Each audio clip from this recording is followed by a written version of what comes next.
What is going on, everybody? King John here, and today I actually wanted to go and do a Baiken first impressions review. Not really a guide, because I've been playing Baiken these past couple of hours and I find her pretty fun. She's pretty good, but there are some things about her that aren't super great. So I wanted to give you guys my first impressions and my thoughts on the character so far, and I wanted to see what you guys are also thinking about her. So let me know how you feeling about Baiken in the comment section down below. So the first thing I want to go over is her normals, her 5Ps, whatever. Her far 5 slash is pretty good. Her 5 heavy slash, very heavy button, very heavy hitting. Her 2 slash is a very good poke. This is one of her really good poking button. Her 2 heavy slash is going to be a button that you're going to be using a lot, but we're going to get into that later. So you can see it's slow, but it has a ton of range. Her 5K is jump cancelable, nothing really crazy about it. Same thing with 2K, it's not jump cancelable, but you know, nothing out crazy. Same thing with 5P. 6 heavy slash is going to be another very meaty, heavy hitting button that you're going to be using for frame traps and counter hit combos. It's very hard hitting. Now let's talk about her air normals. Her air normals, JP, there's not that much that she can get from this. It's actually a pretty underwhelming JP compared to other characters. But on the other hand, her J slash is incredibly good. It is very good, tons of range, very good for space control, very good for jumping in and poking people out.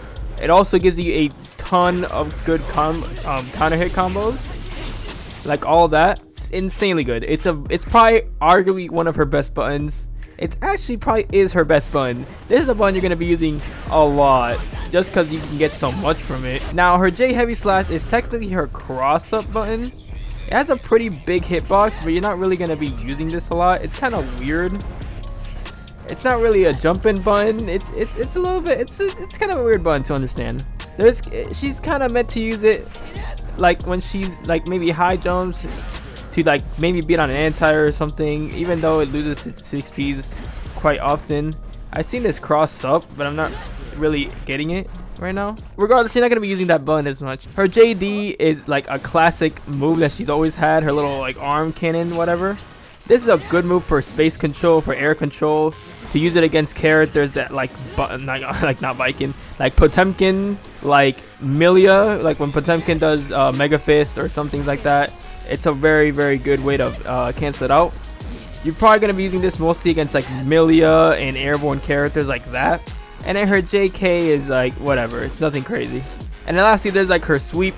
It's a double hitting move, so you can actually like probably catch some people off guard that don't know that, but it's like a day one thing. People are gonna figure it out really quickly. So let's move on to her special moves.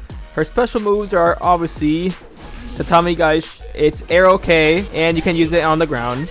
It's her main launcher and her main combo starter to get most of her damage. Air Tatami Gaish is mostly used as a defensive mechanism, you know, to like basically wall people out, create like a wall or whatever, play defensively, things like that. Another one of the moves that you're going to be using a lot is actually her counter, which is frame 1. Frame 1 counter does quite a bit of damage right there, and I believe you can RC it. Oh yeah, and if you're too far, it does like that little Leo thing, which basically means they're really far, so you won't get the damage of it. But other than that, it's a very good counter. You can even, you know, get a little combo or whatever, do whatever you need to do. Next move is going to be her Kabari. This is basically a move that she attaches herself to you and basically forms like a tether. So essentially, the farther you are, the higher the force. It's going to be pretty much, you know, it's going to be her main mix-up tool, but we're going to get to that. There's always the heavy kabari, which is her follow-up move. You're going to use that to confirm and finish off combos. And then finally, Yosansen, her air special. This is a mix-up tool while also being an anti-air tool in a way, because if you're playing against airborne characters again like Chip, like Milia, you can literally just do air dash Yosansen, and since the hitbox is so massive, more times than not, you're actually gonna be hitting them out of the air. It's also another move that you can TK in order to actually get, you know, a combo out of it and such. So it's a very strong mix-up tool, and we're gonna go in a little bit more into that in a little bit. So now we've gone over her normals. Let's talk about her super moves. So first super is her new gun super, which is a projectile. Very good to confirm from far range and to confirm from the air, because it's also an air super. I believe it goes through all projectiles. It's one of the better projectiles in the game. It goes through pretty much everything, and it's a really good way to confirm from far or from the air. And now it's her overdrive, which is her main super, her main way of getting damage. This is the way that you're going to be, you know, finishing off 99% of your supers on wall break. Good damage as it should, and this is going to be the way you're going to use, you know, you're going to break the wall. Now let's talk about the pros of this character. First of all, she has really good poking tools, really good ways of playing the mid-range game and such. Really good ways to confirm as well. That is actually a hard knockdown that fell up, which is awesome. But yeah, she has good ways to like play that mid-range game, good normals, good pokes and such and things like that. JS is pretty much a character on its own. You're going to be using this a lot to control space as well as JD. But this gives you so much damage, so much just for that it's going to be one of her more scary buttons. Her counter is frame 1, which is a OD, and you can PRC it. So even if you mess up, you can, you know, back out. Frame 1, very good. Covers overheads, covers mids, covers lows, covers everything that you need. It does not cover grabs, and it does not cover projectiles, so keep that in mind. But other than that, it's still really good. Let's talk about her tether, which is her main new mechanic, which she's never had before. The ways to get tether is to either land a medium kabaddi, and this is how you tether, or you can just land a regular grab, and now they're tethered to you. And Baiken has so many mix-ups off the tether. I'll probably put a lot of them on screen because Jesus Christ, there's so many of them. I'm not gonna be able to remember them all and do them all. So all I know is that she has cross-ups, she has lows, she has highs, she has empty grabs. She has so many things that she can do off of it. It's really hard to block mix-up, especially once you get to the higher versions or high-level versions of it. You can also mix it Yosansen in there to really throw people off, to do like a cross-up overhead type thing. And overall, she's just a really good character. But some of her main weaknesses also lie in that the fact that Tether, it can backfire.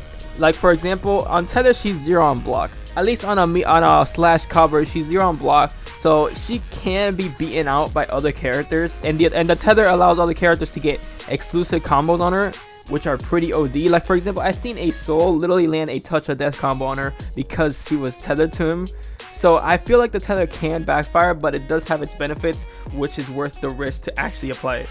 Another thing that you're going to be doing a lot with this character is doing tatami mat, meaties, and things like that. Most of the time, that's how you're going to be getting your meaties, because this has Darn Knockdown, tatami mat, and this is a safe jump meaty with the tatami mat. Very good, very solid. But the most of the time that you're going to be playing with this character, you're going to be doing things like JS, 2S, 5S, you know, waiting to get that good poke and then confirm into something. Then once you're in, you can frame trap and such and get bigger damage. Your main way of frame trapping people is actually going to be 5/, takes heavy slash, especially in the corner. This does an insane amount of damage. Good damage, good frame trap. There's more optimal versions of this. I'm just doing this from what I know. I'm sure there's way more optimal versions of that, but that's probably going to be your main frame trap. Also, a little side note about her sweep is that since it's double hitting and all these are special cancelable, correct? Don't special cancel off the first hit, because that's going to happen. It's not going to launch them. Make sure to special cancel off the second hit. Of the second hit of the sweep, and then that'll actually be the launcher. So neutral with this character is, like I said, JS, 5/, 2/, 2 heavy slash, which is her longest reaching button. And it's also special cancelable on block and on hit, so it's not that much risk. This may look very punishable, and it is on hits, but on block or on hit, this is basically very good for her. Another thing I just remembered about Kabari is that it's actually very safe to follow up. Like for example, this looks negative as hell, but it's actually not. It's only -3. So don't feel scared to do this. It's actually not that scary. It's actually insanely safe to do. Way more than I thought, honestly. So overall, the character has good neutral, really good mix up on the right situations, pretty good damage, really good ways to rush in and do a lot of good strike throw. And overall, she seems like a really strong character, very easy to pick up, probably the easiest character to pick up in the DLC season pass so far. That doesn't mean she's easy though. She's not your traditional character. She has definitely a very particular playstyle. She does feel kind of heavy.